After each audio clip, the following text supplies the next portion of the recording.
Welcome to the Hashimoto's Doctor Podcast. You're now part of a growing community of people determined to take their health back through education and self-empowerment. But because of the healthcare system today, we don't have access to the types of healthcare that we want. So we have to do things differently. We've got to do things smarter, and we do that by becoming our own advocates. This podcast will give you the perspective and thoughts of one of the world's leading Hashimoto's doctors. So let's get started. Hey guys, Dr. Shook here. I hope you're doing well today. Today I want to talk to you guys about how poor sleep can affect your Hashimoto's and really your health in general. You know, whenever I started looking into this topic, you intuitively know if you've ever been sleep deprived for a few days, the kind of impact that it can have on your body and on your ability to function. I think one of the things that makes it difficult to understand this is that everyone has different needs for sleep, different ages. You know, at different ages, we have different needs for sleep.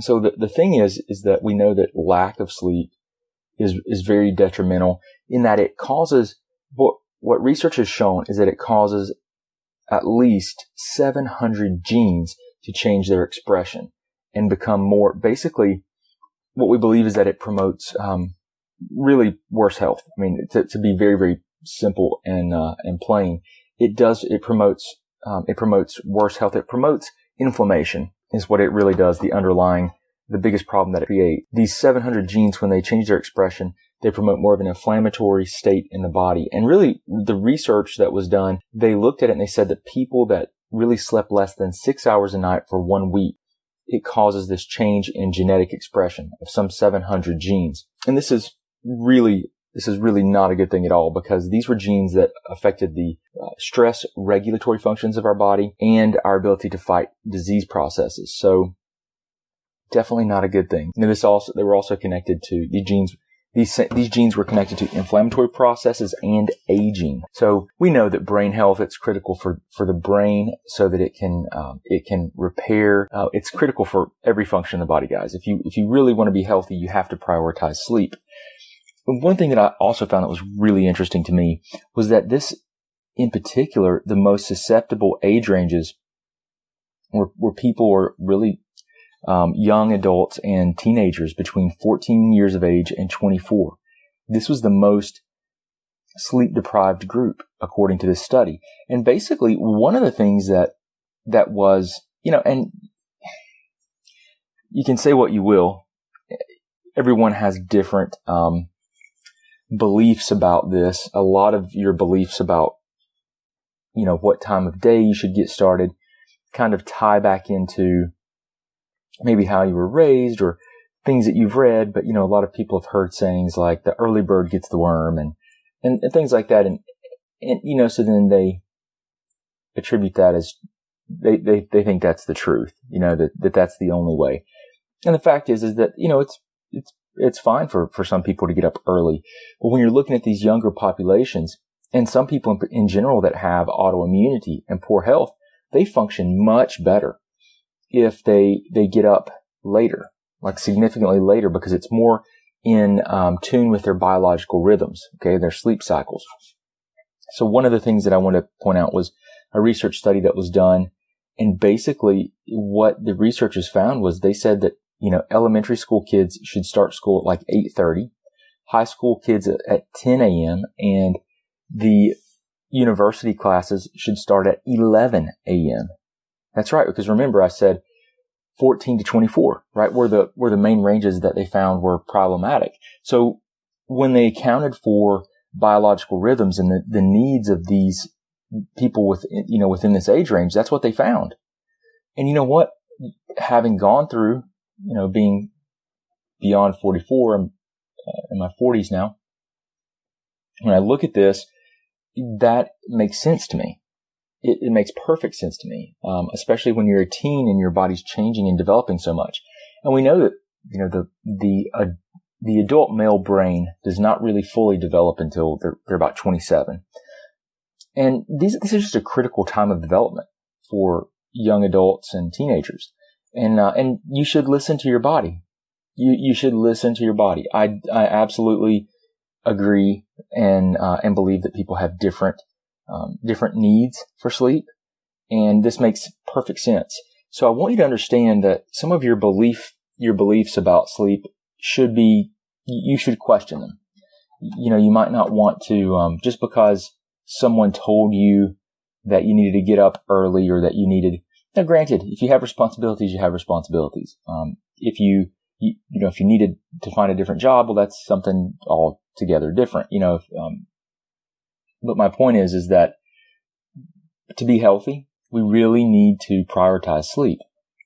And for most of us and many of us, that means that we're going to be waking up later and we're going to start our job later. But guess what? If you can do that, if that's an option for you, then I think you're going to see significant changes in your health. You're going to see significant improvements in your brain health, your immune system health. You're going to recover faster.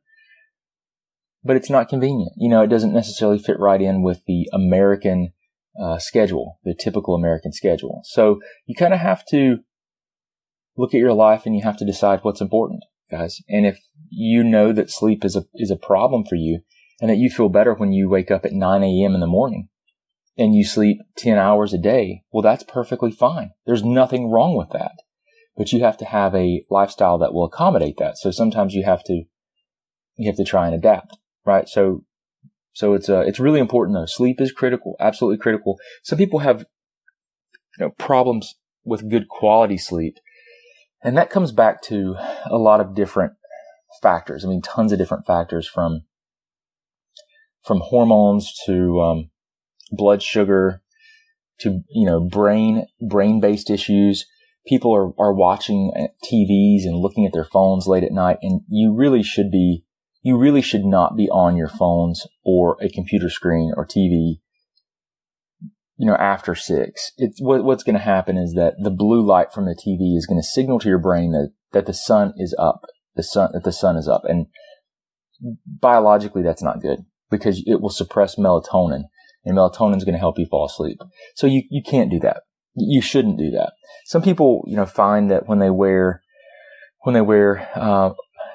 sunglasses at night that have an orange tint to them, it filters out the blue light, and they do much better.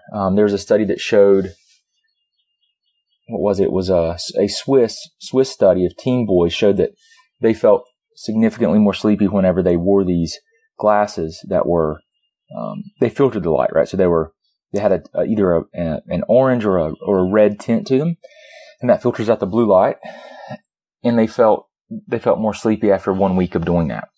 And that might sound crazy, but it's absolutely not, because when you think about humans and how we probably developed with this earth, at nighttime, the only light we would have been subjected to would have been the light from a fire, which is going to be red. It's not going to be blue at all. Blue is going to be associated with the sun.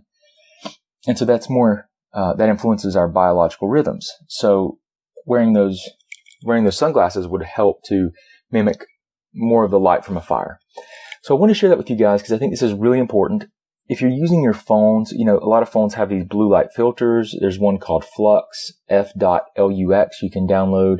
There are several. Just type in blue light filter inside of your applications search, whether you have an iPhone or a Android based phone.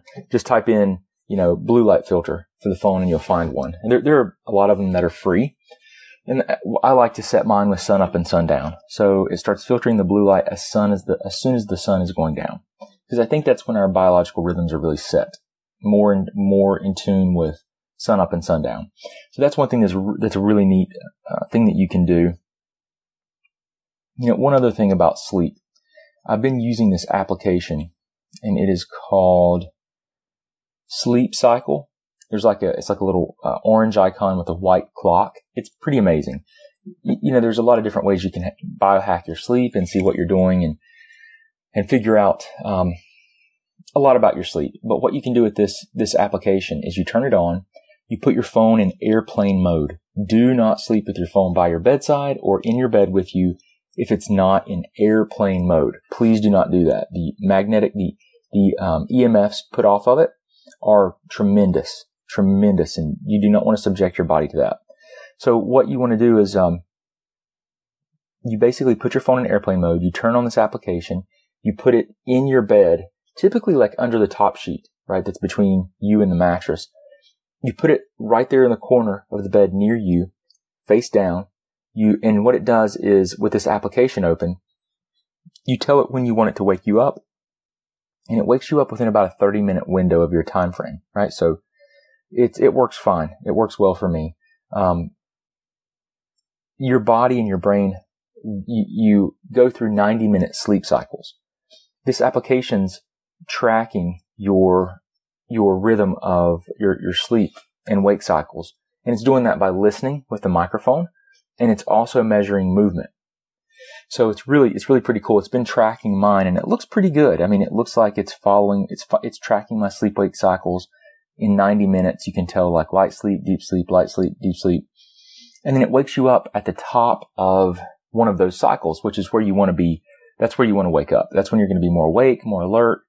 And that's the best way to do it for sure. If you wake up from a deep sleep, you're going to be groggy, not feel well. So definitely at the top of one of those sleep cycles is where you want to wake up. And that app helps you to do that. It tracks it, and it's a great app. So check that out. It's called Sleep Cycle, and it works really well. But anyway, guys, I hope you're doing well. I hope this has helped you today. I know we've talked about a lot, and we have various topics that I cover, but it's all relevant and important to your health, your recovery, optimal health. So I appreciate you joining me today. Listen to me ramble a little bit about sleep and telling you that you should sleep in. Don't take this podcast to your boss and share it with them and say, see, I told you I have an excuse. This is not a doctor's note. Okay. But it is food for thought, and it's something that you got to take serious, right? We've always got to prioritize our health, guys. If we don't do that, what do we have? If we don't have our health, we don't have anything. We don't have time. We don't have money. We don't have options. We lose a lot. So let's prioritize our health. Let's keep being your own advocate. Keep learning. I appreciate you guys hanging out with me today, and I look forward to talking to you again very, very soon, hopefully within the next day or two, and sharing some more information with you. But I hope you have a wonderful, wonderful day. Appreciate you hanging out again, and talk to you soon. Thanks so much for listening. We hope you enjoyed hanging out behind the scenes with Dr. Shook. You can also talk with and learn from Dr. Shook through Facebook Live on our Facebook page at the Office of Dr. Brad Shook. Don't forget, you can also get access to our videos, guidebooks, and thyroid programs at www.drbradshook.com. Oh yeah, and don't forget one more thing. We can change the world one person, one family, and one community at a time. Until next time, remember, today is your day, and no one will tell you who you are and what you can be.